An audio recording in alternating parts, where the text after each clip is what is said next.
Good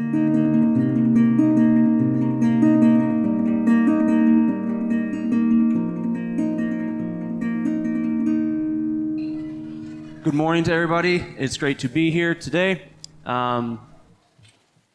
We are continuing in our study of the book of Philippians. This is the third week that we've been in this book. The first week, TC did a very good job of giving the historical, cultural, narrative or context to what prompted Paul's letter to the church at Philippi, and also what was going on in history and in the culture around that time that might give us additional insight or better understanding of what Paul is saying in this letter. And then Rigo last week took on the job of handling what we call the prologue or the introduction to that letter, and I think he did a fantastic job of hitting on some really good points there. And today we're jumping into the next section, which I will cover this week and in 2 weeks from now, because next week is our corporate prayer time, so we'll have more of a devotional message at that time. But this week we're covering verses 12 to 26, and then in 2 weeks we'll cover 27 through chapter 2, verse 5, and I'll be handling that as well. So you get me for a couple weeks here, so I'm sorry about that. There was this group of verses was both not challenging, but also very challenging. I don't know how else to say that. There were certain elements of it that I thought were straightforward, and then there were elements that I thought easy to understand, difficult to convey. And so I don't know how we'll do, but we'll get through it and we'll have discussion afterwards. Let's see, make sure my clicker is working. Maybe I should turn it on. There, see? Okay, first, I had a couple of mental exercises to do here. And it'll all make sense at some point, maybe. But we're going to read through this. And I just want you to think of how you would react or what you would think in these situations. Police officer pulls you over, gets out of the car, he comes to the window, and very rude. Very just not a nice individual. And when you ask him politely, why did you pull me over, officer? He says, shut your mouth when you're talking to me unless I talk to you first. And you aren't sure, but you think you see him grab like his holster. So initial reactions, I'm scared, right? I'm a little nervous. There's a lot of, if you watch the news, there's a lot of talk about ACAB and all that stuff. So no cops are good cops and all that stuff. So I don't know, I'm a little nervous, right? I'm going to give you one more piece of information, and I just want you to see if it changes how you feel. This police officer just came from a call where it was a domestic dispute call where the father was beating his 2-year-old daughter. And he has his own 2-year-old daughter, and it hit close to home for him. So he's a little on edge because of that. Does that piece of information affect how you view how he's behaving in the moment? May not excuse his behavior, but it at least changes maybe your perspective on his behavior, right? He may be a nice guy. He's just acting that way because he's had a bit of a rough morning, right? So we'll do another one here, and then we'll start getting into it. This one, I don't babysit, so it doesn't apply to me. But if you have children, then you might. You agree to babysit for a friend of a friend, so you don't know this person. As you pull up to the house, the mother is furious because she thought you were going to be there 30 minutes ago. Even after you apologize for the misunderstanding, she is rude and short with you and leaves in a hurry without saying even when she will be back. The house is a wreck and disaster. The child is ill-behaved, let's say, and it's just not fun in that situation. So, initial reactions, and you kind of know where this is going at this point, but initial reactions, I'm a little miffed. Like, here I am, just trying to be nice, and you're going to come at me hot with all this just nastiness that you're coming at me with. So if you had one more piece of information, you find out that this mother, her own parents died when she was very young. She had no frame of reference really what parenting was, and because of that, she herself got pregnant young and didn't know what she was doing. On top of that, yesterday, she found out that her job was no longer going to be there for her for this foreseeable future. So,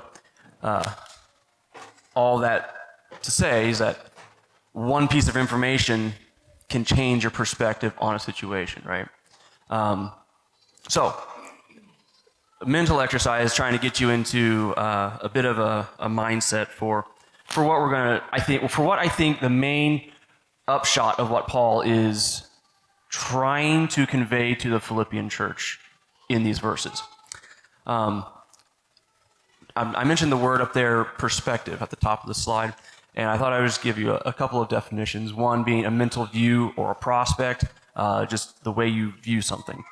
Another one, which is the interrelation in which a subject or its parts are mentally viewed.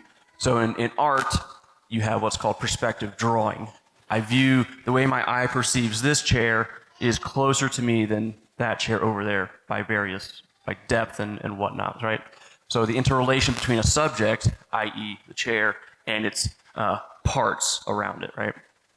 The one that I like the best is the last one, and that is the capacity to view things in their true relations or relative importance. The capacity to view things in their true relations or relative importance.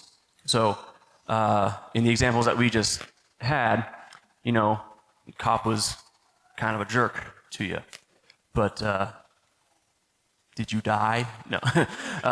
Was it a big deal? No. He had a rough morning, and he's a bit on edge because he doesn't know if the person he just pulled over takes a bad view of police officers. So he's a little, oh, this happens 7 times a day. Hero Ray. It's my child, so I can say that. So the capacity to view things or situations for what they may truly be as opposed to what they seem to be to us, right? Or to view them in terms of their relative importance. Getting pulled over by a police officer happens. It's not fun, but in the grand scheme of things, you get a ticket, you pay the fine, in the worst case scenario, you get a point or 2 on your license, and that's only if you're truly at fault. I mean, you kind of deserve it at that point. So, viewing things in terms of their relative importance. And I think this is going to help us out in terms of what Paul is talking to or writing to the Philippians about. I wanted to revisit verses 9 through 11 that Rigo covered because I think they hit on some main themes that are expounded upon, I would say that they are illustrated in what Paul writes in these verses. So Paul introduces these main themes in the prologue that Rigo covered, and he mentioned these, but I'm going to hit on them again. He introduced these themes, and then he gives actual events from his current circumstances to demonstrate how these themes play out and how we ought to have perspective. So in verse 9, Rigo mentioned that this was Paul's prayer of petition or prayer of supplication. Basically, his prayer of what he desires the Philippians to do or to be. He says, "In this I pray, that your love may overflow still more and more in real knowledge and all discernment, so that you may discover the things that are excellent, that you may be sincere and blameless for the day of Christ, having been filled with the fruit of righteousness which comes through Jesus Christ, for the glory and praise of God."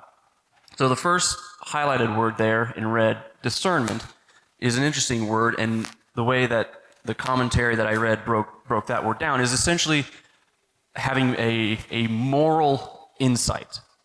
essentially having perspective on a situation, being able to view the situation that you're in or that is going on around you at a higher level beyond just how you're affected by it.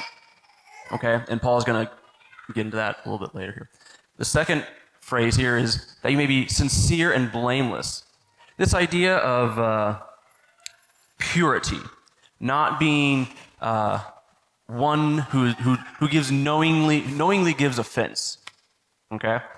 And there's an element there that is not having impure motives. That your motives be pure and singular, not impure and dual, right? And so it's the second one. Then the third one is that these things, he prays that they are this way, that they may know what is excellent, and that this is all to be done for the glory and praise of God. So that's a third element that's going to play out here.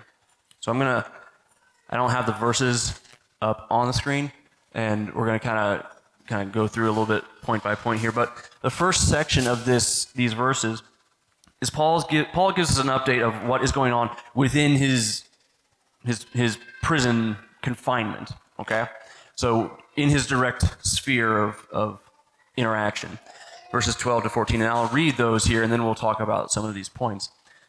He says, "I want you to know, brothers, that what has happened to me has really served to advance the gospel, so that it has become known throughout the whole imperial guard and to all the rest that my imprisonment is for Christ. And most of the brothers, having become confident in the Lord by my imprisonment, are much more bold to speak the word without fear." So, TC talked about 2 weeks ago that this letter is a letter of friendship, and that it fits the, I would say, format of what ancient letters were written like in that day. And so Paul is following that format, and in that format you typically have the author give an update about himself and what is going on with himself. Now, Paul is doing that, but he's doing that in such a way as to convey lessons to the Philippians. It's really brilliant. It's kind of funny. He's following a structure, but he's doing it in such a way as to just teach a lesson. And I don't know if you ever have encountered or spent time with or know any people who you would say they have the gift of evangelism, or they really can evangelize well. You could hand them a pointer and tell them, "Hey, tell me the gospel with this." Like, "Oh, well, it points you to this is like the Bible. It points you to God because God is Jesus." And so they can take anything and make it into a gospel lesson. And that's what Paul is doing with this letter. He's taking a format and structure that is how you wrote letters back then and just using it to convey lessons to the Philippians.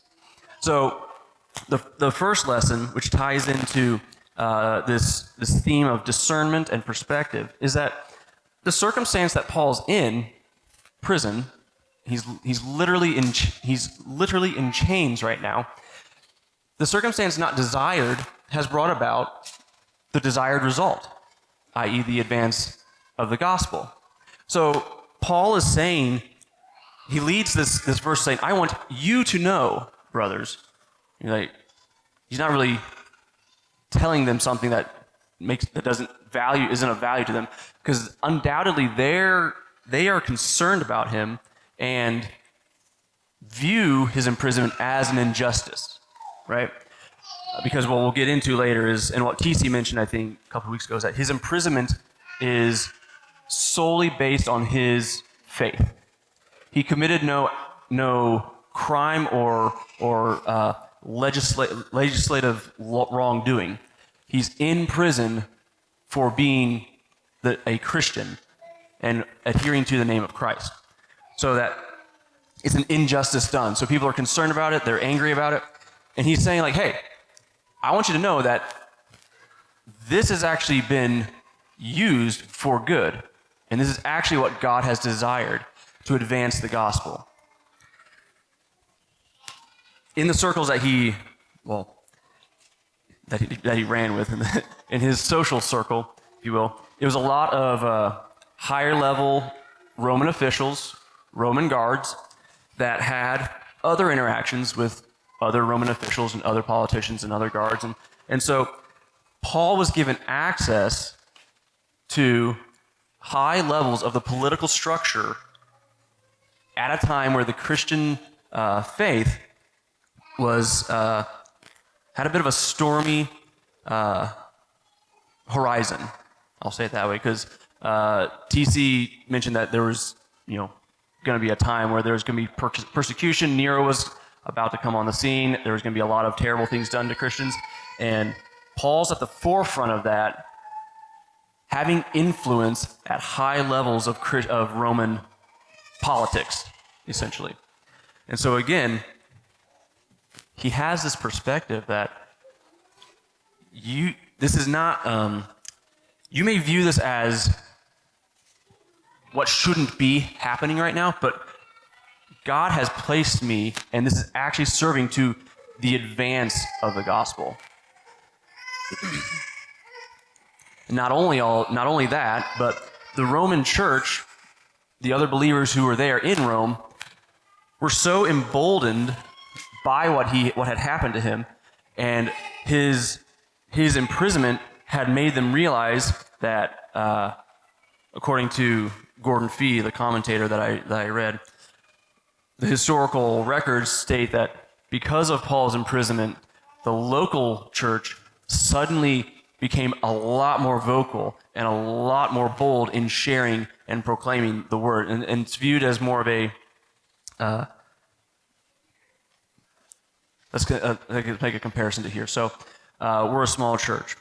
When one of us is on vacation for a week or whatever, and they have certain roles and responsibilities, well, that leaves a void in that area of service, right? So others have to figure out how to fill that void so that things get done, right? So in the same vein as that, the church in Rome deals with the same thing. Paul was obviously a big part of that body at the time. He did a lot, I'm sure, in way of evangelizing and teaching and whatnot. He's put in prison. Now, all of a sudden, the church, minus Paul, has to figure out, okay, how do we carry out and how do we do the things that Paul was doing with just us? And talk about trial by fire, live up to those shoes and whatnot. But essentially that's what happened. Paul is removed from the church for being a Christian, and the church now has to figure out, okay, well, we got to step up and we have to carry out the responsibilities and move the gospel forward and talk to others about it. So the environment and the circumstances that Paul is in, he's not concerned about, because his perspective is one of, I would say, spiritual import or spiritual focus, that he realizes that his situation is actually for the betterment of the gospel. So that's his update within his confines there. He follows that up with an update of what's going on outside of prison in verses 15 through 18. And I'll read those here, and you can follow along in your own phones or books. It says, "Some indeed preach Christ from envy and rivalry, but others from goodwill. The latter do it out of love, knowing that I am put here for the defense of the gospel. The former proclaim Christ out of selfish ambition, not sincerely, but thinking to afflict me in my imprisonment. What then?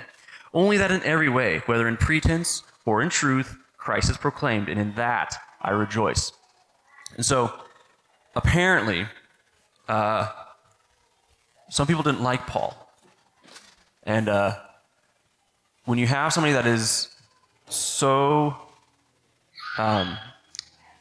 focused and cares so much and is so passionate about one topic, in Paul's case, the gospel, he'll probably, like he did with Peter, he'll probably call you out on stuff. And people don't like to be called out on things. I don't. I know, and nobody really does, I don't think. You get called out, and you're like, oh, thanks, yeah, that's great. So undoubtedly, Paul, maybe he had enemies, I'm sure, but within the church, he had probably some tensions that existed between people. There's one thing that I read in the commentary that potentially some of the people that he's talking about in this update are actually elders from the church at, I think, Ephesus, that are now proclaiming the gospel just to dig at Paul a little bit, to knock him down a peg, because in their mind, Paul is just too arrogant. He's just too haughty. He thinks he knows way too much. So we're gonna bring our own ministry up and really stick it to him, right? So essentially, that's what's happening. Those who cared not for Paul decided to try and afflict him in his imprisonment by preaching the gospel, which is hilarious. But that's what their motives were. And so this hits on that second theme that he mentions in verse 9 and 10 there, that your motives be pure, right? So in this event or in this update, he doesn't get upset about it. And we kind of hit on that already. Why do you think that is? Because gospel. Because he had perspective, right? Good. Hey, Levi was listening. He had perspective. And his perspective was, these aren't false teachers. And that's an important distinction. Because whenever Paul wrote to a church that had false teachers, he kind of comes down with a heavy hand in his writing, right? Here he doesn't do that. Here he just says, I don't care. They're preaching the gospel, and that's awesome to me. I care not about what they're saying about me personally, because at the end of it all, the gospel is being preached. And this reminded me of, I do not remember what gospel it's in, but certain of Jesus' disciples come up to him and say, Master, what do you think about so-and-so baptizing in the name of you? And Christ says to them, if they are for us, then they are not against us, or to that effect, right? Essentially saying that, great, they're not leading people astray. They are only preaching what is true. They may be doing it differently than you do, right? So Paul rejoices that the gospel is preached, despite the motivation that these individuals have towards him personally. He implores the Philippians that they have pure motives, that they not be motivated by how it can build themselves up, or how they can, like fleece their pockets or whatever, but that their motives be pure and that their love abound towards others. So that's his update outside of prison. Good, I got time. So Paul switches here in kind of halfway through verse 18. He switches from present tense and present environment to where he's at and what's going on around him to a future focus. What he desires to happen and what he thinks will happen in terms of his imprisonment and moving forward there. So, however, themes are still pretty consistent throughout here, and they expand. This whole line of text starts with small, I guess, individual local circumstances, and builds until it reaches this ultimate conclusion that we'll see in verse 21, which is really challenging. Well, yeah, challenging to think about. Verse 18, halfway through, it says, "Yes, and I will rejoice, For I know that through your prayers and the help of the Spirit of Jesus Christ, this will turn out for my deliverance, as it is my eager expectation and hope that I will not be at all ashamed, but that with full courage, now as always, Christ will be honored in my body, whether by life or by death. And so we get this sense through these two verses that Paul seems to be thinking that he'll be released. He doesn't, at this point, think that he will be executed based on how his case stands at the moment. And we get that because he states it in verse 19, for I know that through your prayers and the help of the Spirit of Jesus, this will turn out for my deliverance. Now that term deliverance is also the same word as salvation, and there's a little bit of discussion that ensues. Well, is he talking about ultimate salvation, or is he talking about his salvation from prison, or is he talking about being vindicated for his preaching the gospel? And easiest thing to do, which is what I'm going to do, is to say that it's all three. So it's all three. One thing that is very cool is that Paul is kind of incorporating some Old Testament language or play on words here in this verse. In Job chapter 13, verse 16, there's this phrase where, if you know the story of Job, Job has a rough go of it there for a little bit of time, and his friends aren't much help. And in partway through Job, he says, he will work out to my deliverance, or to my vindication. I will plead my case to the Almighty, and he will bring about my deliverance. And there's this element of that Paul introduces in this word ashamed in verse 20 that hints at a couple of the Psalms that basically say the same thing as what Paul is saying here. So the language that he's using is echoing these elements of being vindicated and delivered from present circumstances. Now with that, he's also introducing this idea that his body be honoring to Christ, whether in life or death. So he's essentially building to a point where he's going to say that whatever the end result is, as long as God is honored and the gospel is proclaimed and Christ is glorified, he is fine with it. Okay? So Paul expresses confidence that he will be released, but ultimately desires that Christ is honored, whether he is vindicated or executed. And that brings us to this kind of climactic verse here, because his assumption, we're going to operate under the assumption that Paul thinks he's going to be released at this point. But he does entertain the idea of, it may not go that way.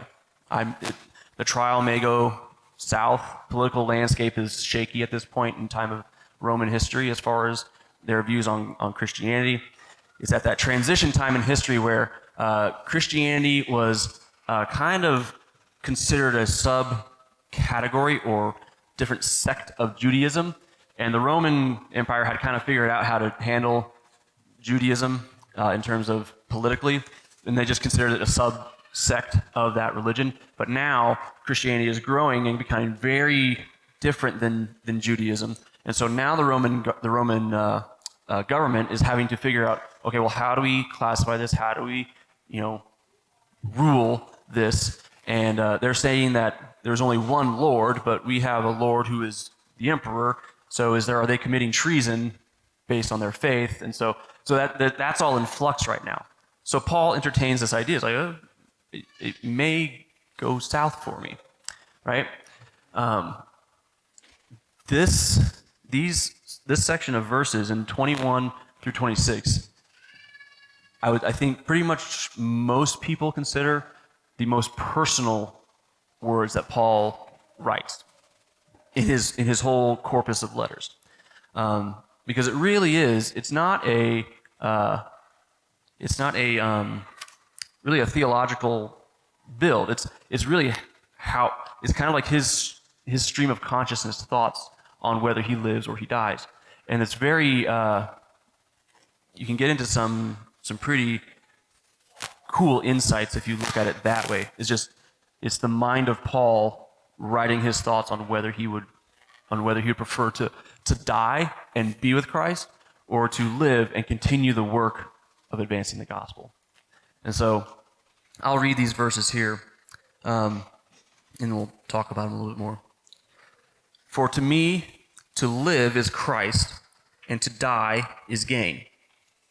If I am to live in the flesh, that means fruitful labor for me. Yet which I shall choose, I cannot tell. I am hard pressed between the two.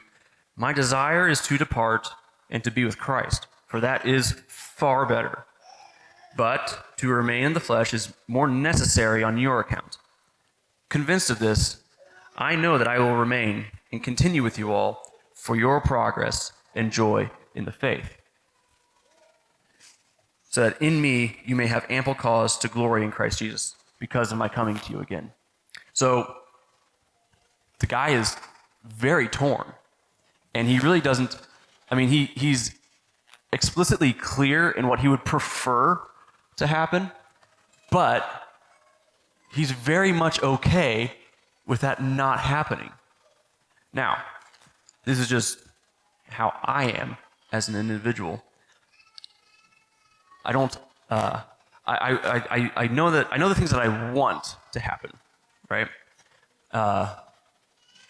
If things don't go that way, sometimes, depending on what it is, sometimes I'm okay with it, but I'm not happy about it, right?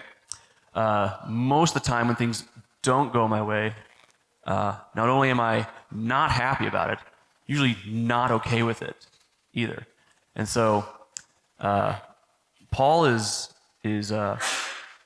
stating here that the ultimate thing that he desires, to be with Christ,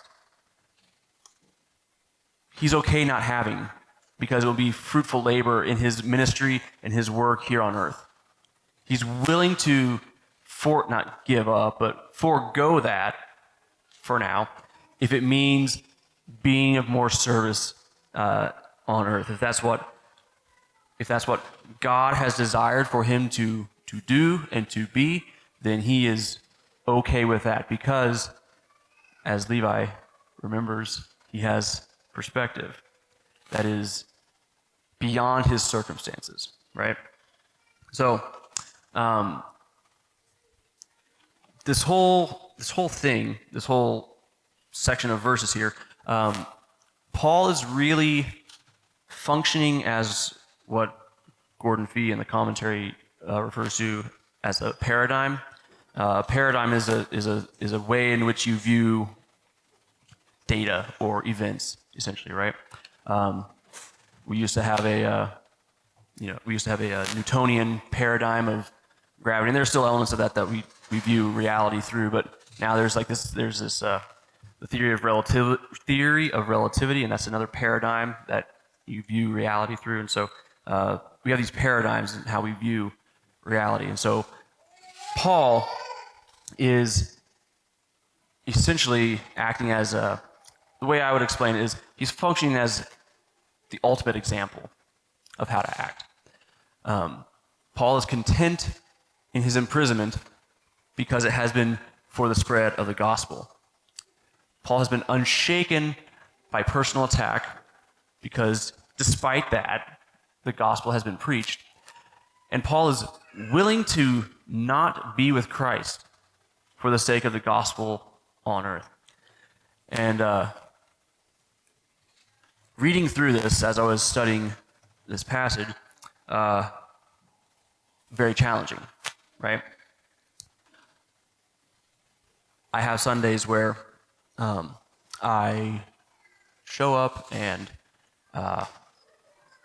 I'm looking for how I can be refreshed and how I can be made to feel nice and how I can be encouraged through the Word.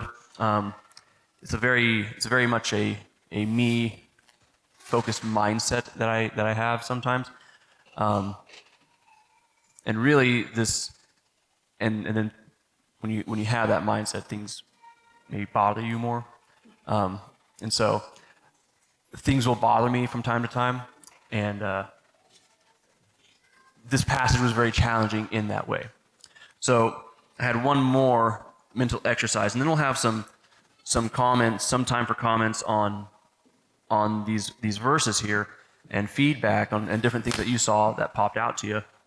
And then we'll play a song and we'll be done. We'll end a little bit early, I think. So another mental exercise here. You come to the church building on Sunday morning. Someone decided to sit in your chair. So you have to sit on the other side of the room. The lights are bright on that side, kind of annoying. The music is turned up a little too loud, so you can't really concentrate on what you're reading. You're trying to get into God's Word. The words on the screen aren't right for the song. The speaker is dull and has no inspiration with his message. So if you know what that feels like, get out. So you leave feeling frustrated. I mean, I've been there, right? If I got to, I told when we first started, well, not when we first started, but early on in renewals starting, we had a leadership meeting, and we discussed different issues, a lot of which are preferences. And at one point, I remember saying I remember who was on it at that point. It was definitely me and Levi and Jeff and TC and Matt. I think there might have been at that point a couple others as well. But I remember saying that if I were to do church exactly the way that I wanted to do it, it would not look the way that it looks, right? Because I would have 100% of my preferences built into how we do things. Not to say that I don't enjoy how we do things, but 100% my preferences, it would be a little different. Together, the leadership has kind of crafted and intentionally built the way that we do things around here. And I'm not saying we do everything right, but this is the way that we do things based on discussion that we've had as to what's important. So the piece of information that I'm going to give you that might change your perspective on this. If you leave feeling frustrated, you're in this situation, you've been there, you've left frustrated. Does it change how you view the church if you knew that everybody there genuinely cared about you and genuinely cared about Christ? Does that change your perspective a little bit on how church is to operate, to conduct itself, and move forward in this world? Because what we're going to get into in the next verses is Paul is going to issue what I think is maybe the only, but it's definitely one of the few exhortations of this book. And it's going to be primarily focused on being unified and being of one mind in your focus of moving the gospel forward and how you conduct yourselves amongst your brothers and sisters in Christ. So, if there is a challenge to be issued here, that's what it is. Are there any thoughts, any things in this passage that jumped out to anybody? Additional things that I missed? Because that commentary is long, and the passage can have, and the verses too are a little, there's some nuance there that I didn't dive into real deep because, time. But if you guys have any thoughts or questions or concerns, let's hear them. Yes. I was thinking of two verses in regards to Paul. Is that he wrote, I think, verse 2, is godliness with contentment is great gain. Mm-hmm. So, his contentment in the circumstances was something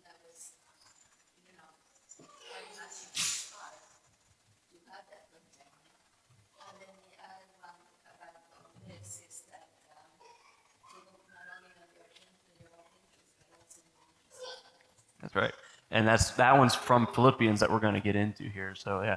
So Ms. Monica mentioned the verse in I believe it's either 1st or 2nd Timothy, that godliness with contentment is great gain, and that despite your circumstances, you can have that contentment, which is also another thing that's going to be built up into that famous Philippians 4:13. I can do all things through Christ who strengthens me. Regardless of circumstances, I'm okay because Christ is where I find my joy and my strength. And then the one in Philippians that look not only to your interest of yourself, but to the interest of others, is what she was saying there. Any other thoughts? CJ? Oh.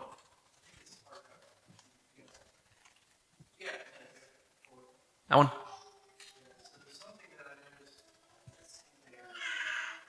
Is it a typo? I'm known for typos, man.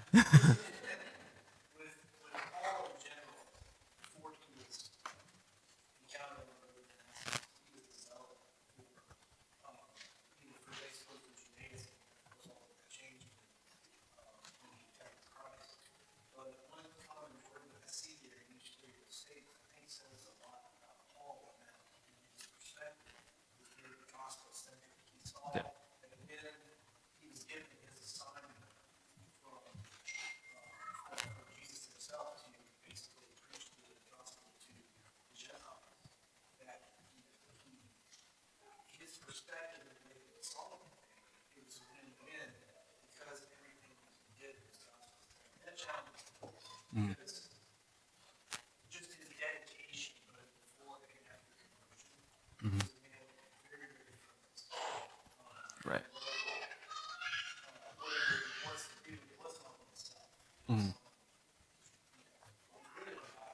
Yeah. Yeah. 100%. Yeah. And he used that, kind of like what you said there. He used that same zeal that he had killing Christians. He now just funneled it into converting people into Christians and then developing them, right? And I think that's one thing that I didn't get into. So this passage in particular is really about, I would say, evangelism primarily. But Paul is writing to a church of established believers and instructing them on how to act. So part of, I think, what in this verse is, he doesn't always call it the gospel. He has preaching Christ, that Christ is preached. Part of that is discipling and building up those who are already of the faith. But I would say the main thrust of this is evangelism. So, good. Yes, Lewis. I kind of wanted something that pops out for you. So between verses 21 through 24, what I find striking about those verses is how Paul seems to be revealing that struggle, that he's having an internal struggle. And maybe one can say maybe his own weakness. He says a lot of what he wants. Mm-hmm. That he struggles for what he wants versus what God does not want for him at this moment. God wants him to continue to live for Christ. Right. So it's kind of like, it's pretty interesting because you kind of also mentioned later on at the end of this, at the end of the last slide, that if you were to do church the way you would want to do it, it would be all the way you want to do it. Right. Obviously, we're not doing church for us, right? Right. You know, and I just, it really reveals a little bit of Paul's humanness here, that he kind of says, look, to live is for Christ. To live is Christ. But to die is actually a gain for him. For Paul. For Paul. Yeah. Yeah. And this is what he wants. He wants to. I want that too. It's what he wants, and what we should want, but obviously we don't have any control of that, right? Right. So while we are alive, while we're here on this earth, what do we do with this life? And Paul's giving us a great example. What do we do with this life? Just back when we talked about to serve. That's why he's living, to continue to serve, and he's specifically here to the Philippian church. Yeah. I would agree with, so if I'm understanding you correctly, like you're saying that his human side of himself, maybe his selfishness is being displayed a little bit here, and what he's talking about what he desires for his own benefit, as opposed to what's better for the overall gospel. I would agree with your challenge from that, but I think that I'm not on board with that assessment of Paul, because he's very clearly saying that he's very much okay with being alive. Oh, I didn't say Right. he wasn't okay. Okay. I'm not saying that he's not okay with it. Okay. He doesn't enjoy it. He still submits to it with joy. Right. Okay. Good. But it doesn't Okay. mean the struggle's not there. Yes. Okay. Yeah. He's just stating his purpose. The struggle's there. Yeah. He feels the struggle because he wants something. But at the same time, he still is enjoying it. I'm not saying that Yeah. no, I know he's not saying that. Okay. Okay. So that was my misunderstanding then. But yeah, because yeah, he makes no bones about it, man. He's like, I would prefer to be with Christ. And I think I would jump on that boat too, and I would say that as well. I think we all probably would. And that is, I think, these very intense or personal words of Paul, we can kind of, as Christians, at least partly, can identify with him a little bit in that, right? Is there's this tension that we have in this life. Is like, this world is severely broken, and it's tough to deal with sometimes. And you really can get brought down by it. But you're here for a reason. And that reason is because God desires you in some way to contribute against the darkness that is in this world, right? And I'll phrase it like that. So, yeah, obviously we desire as Christians to not deal with this junk that we deal with in the world around us. But we're here for a purpose, and like that's what now I'm getting kind of what you're getting at there, Lewis. So good, Levi. Thank you for using the microphone. You're welcome. Here to serve. No. This guy gets it, man. He gets it. Yeah. So just to comment on what you guys were just talking about, this tension that Paul has for me to live, or for me to live as Christ and to die as gain. Sure, Paul is experiencing tension there, but if we look at Paul, we say his selfishness is wanting to die and be with Christ. We have a long ways to go. Because I don't know about any of you here. I want to live. I want to live. All right? It's fruitful labor for me to live. And for me to die, I'm not ready for that. But it's, it is up to God, right? I don't know what the next day or hour is going to hold for me. And so what Paul is revealing here is this contentment, no matter what happens. And he's going to round this out at the very end of the book. How can he endure? How can he be content through any and every circumstance? Because of Christ. Because he has this eternal perspective. This is why he says to live as Christ and to die as gain. But I believe Paul. I really think he just wants to go and be with Jesus. Like I do too, right? Intellectually. Right. But then I think about my family. I think about everything that's going on and what I'm doing here. But at the end of the day, I got to trust that God knows the day and the hour and when it's my time. So Yeah, that's really good. That's a good one to maybe end on, unless anybody else has additional things. Lewis is getting up for the microphone. Yeah, are you ready? Okay. So no other comments. We'll close with one more song here, and then we'll head out. Our God and our Father, we just thank you so much for your word. We thank you for this challenge issued by Paul, that we be focused on you and on the gospel and on what we are to do with our time here on earth. We pray that as we go out in our separate ways into the lives that we have, each one of us be examples of you, and that we use every opportunity to bring others into a deeper sense of trust in you. And we pray all these things in your name. Amen.